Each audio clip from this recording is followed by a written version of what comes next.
Hello, my name is Trinity Sims, and this is my research presentation on body composition changes in fasted versus non-fasted aerobic exercise. So, body composition describes the amount of fat, bone, water, and muscle in the body. There are many methods to measuring your body composition, including skin folds, hydrostatic weighing, bioelectrical impedance analysis, and air displacement plethysmography, also known as the BODPOD. It is known that one of the best ways to improve your body composition is to balance energy expenditure and intake.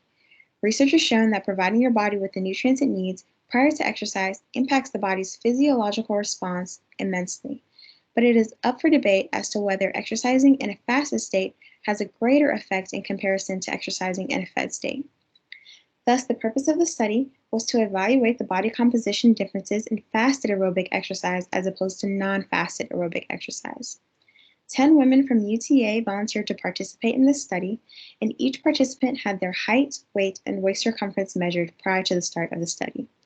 Their body fat percentage was also evaluated using the BODPOD, and once these measurements were taken, they were separated into two groups. 5 out of the 10 women were selected to be in the fasted group, and the other 5 were placed in the non-fasted group. Each participant was also given a dietary plan to follow for the 12 weeks to ensure that they were in a caloric deficit. They were also asked not to consume any food 12 hours prior to the start of exercise.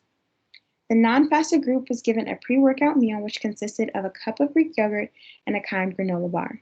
This was consumed prior to the exercise session, and they were given 30 minutes for ingestion and absorption. The other group remained fasted. The subjects then participated in a treadmill exercise for 60 minutes, 3 days a week on non-consecutive days for 12 weeks. The speed of the treadmill was set at 3.5 miles per hour at 0% elevation.